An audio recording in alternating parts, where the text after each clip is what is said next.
everyone, hope you're all doing well. Today I'm going to have a little update on my cheese, and a lot of you asked me how do I pack my cheese. So here we go. This is how I pack my cheese in the fridge. Now if I have a lot of cheese, I just have more boxes. Now I have a refrigerator downstairs, an extra refrigerator, so I'm able to do this. Now if you're just doing 1 or 2 cheese, that's fine. You could keep it in the refrigerator upstairs, but you really would need maybe one of those small derby fridges just to have your cheese in if you love cheese and you want to make it yourself. Now I keep it in a box and a plastic bag over. As you can tell, you see moisture in my bag. What this does is keeps the cheese moist, but yet it's still able to pull out liquids. Now here's my paper I have on top, and you can feel it. It's a little moist, but it's not soaking wet. It's a little wet where it was sitting on the cheese. As you could tell, I couldn't resist. I cracked this open a few days ago. I just had to. But here we go. I could also change the paper while I'm at it. And there's the rest of my cheese underneath. How beautiful is it? As you can see, it's getting less wet and the cheese is getting firmer. But the paper has been absorbing a lot of the liquid, as you can see. Now, if you don't want to waste, you can dry this, put it in a clean place. You could dry it and reuse it, or you could just throw it away, put it in compost, and just put new paper. But look how beautiful this cheese is. Look at that. See? And you need to, you do need to keep changing the paper, otherwise you will make a mold. And you don't want a mold in this one because I didn't introduce any mold in this one. But you do have to change the paper. So I'm going to do this while I'm here with you. I'm just going to put this cheese on the side. And I am going to change my paper. Actually, I'm just going to lay clean paper on top. Okay, so what I normally do is I take some of my flyers and I just put it in as my base, and then I put paper on top of that. Brown paper. This is just brown hand towels. And I find it's the best to absorb. And I'm going to place my cheese back on top and just check it. Make sure that there's that's only the white of the cheese underneath. When you touch it, my charcoal comes off and it exposes the cheese, but there's no mold whatsoever on my cheese. Beautiful. So here is my black as night. And this is my spicy hot cheese.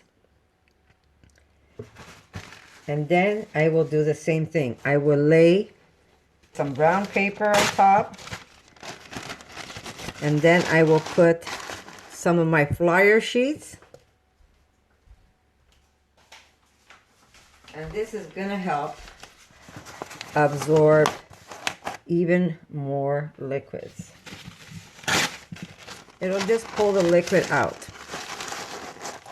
And that's how I put my cheese back into the refrigerator. And then I put it back in the fridge in a plastic bag. I do not seal it completely. I kind of just either tuck it under a bit and leave some of it exposed. So there's some kind of circulation, air circulation, yet it still holds moisture, but the box, whatever's in the box, is going to pull out the moisture from the cheese. If you want to put it in a dehydrator, you can, but what you're going to end up doing is you're not going to really age your cheese. You're just going to dry your cheese. You want your cheese to get more savory than when you tasted it after you made the paste. As it sits, it gets stronger and stronger like cheese. So I'm going to put this aside and I'm going to show you what it's like so far. It's still very moist. See how the paper kind of detaches itself because the cheese itself shrinks. Beautiful.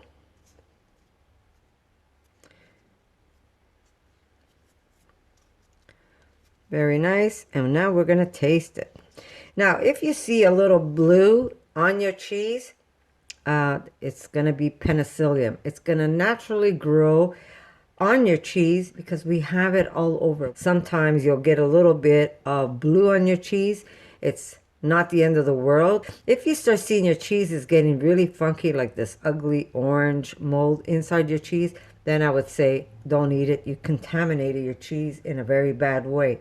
But if you see a little bit of blue mold on it that's kind of powdery, that's the same mold as when we make our blue cheese. So it's not the end of the world. You could either pick it off if you don't want it, or you could just let it go and then maybe put some oil on top of it. But I'm going to show you what this cheese looks like when I cut it. Okay, my hands are nice and clean. I'm not even going to remove the paper. As you could tell, it's still very soft. Now this cheese has been aging for 2 weeks. I just dropped it. Sorry about that. And there's the inside.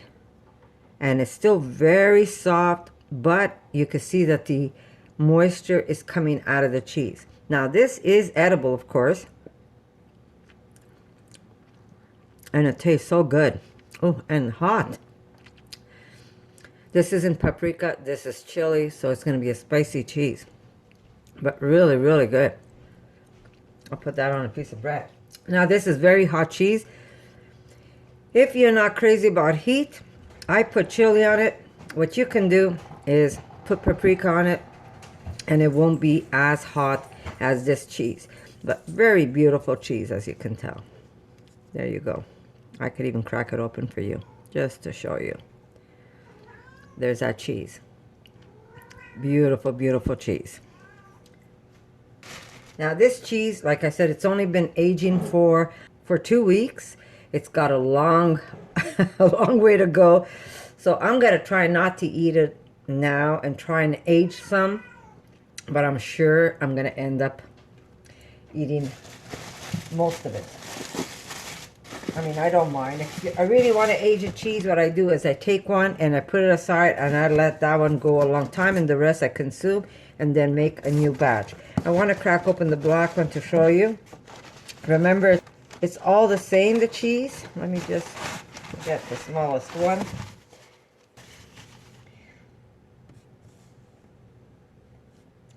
They're all the same size. So I'm going to take this one and I'm going to show you how pretty that looks when you cut it open. Now you can remove, you see how it starts detaching. Remember how tight I had this when I first made my cheese? It was super tight and I wasn't able to hold my cheese this way. As you can see, it's firming up, so I'm able to handle the cheese. But remember, it's still very soft. It's only 2 weeks. I also did add some black salt on top of my cheese. That just adds flavor. It adds saltiness. And I love doing that to all my cheeses. I like to sprinkle salt on top of it. And there you go. Remember I said it detaches? It starts detaching. But I just want to cut some open to show you how pretty the black cheese looks.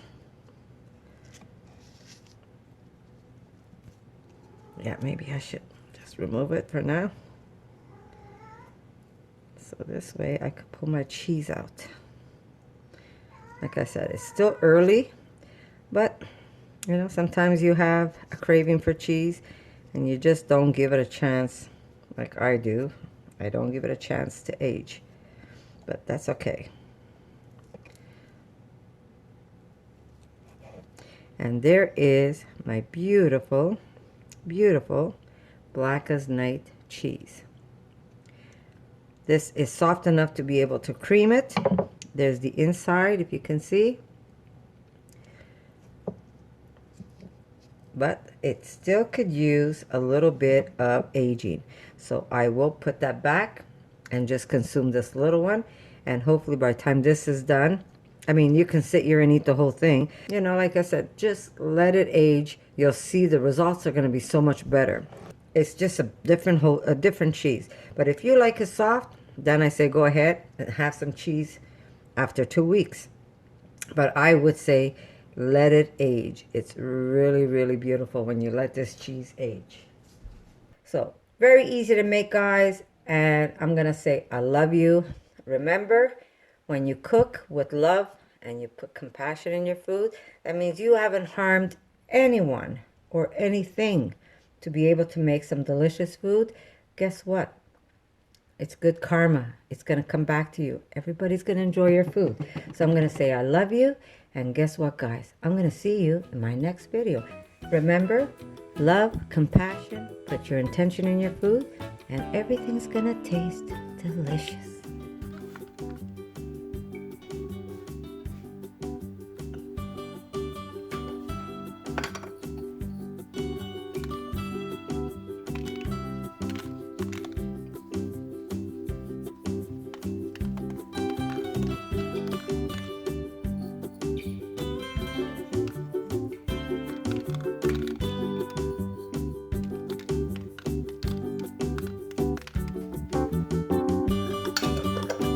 For more videos like this, make sure to subscribe to Connie's RAWsome Kitchen, give it a thumbs up, and share it with your friends.